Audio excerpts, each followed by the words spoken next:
Hi, it's me again with Corel Draw Tips and Tricks, and this video is about aligning and using the Shift key to help you align. Let's do this right here. First of all, I'm going to select them all, and I'm going to hit the letter B and put them so they're all equal.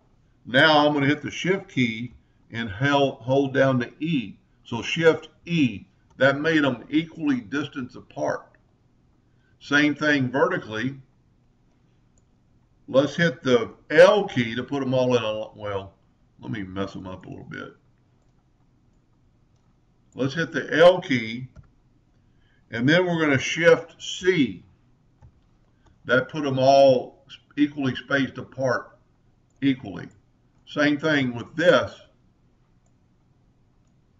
Let's Shift L, and it put them all at an angle. It did not move the blue or the red. It only moved the center two parts. Shift L. That's pretty cool. I hope that helped a little bit, and thank you for watching.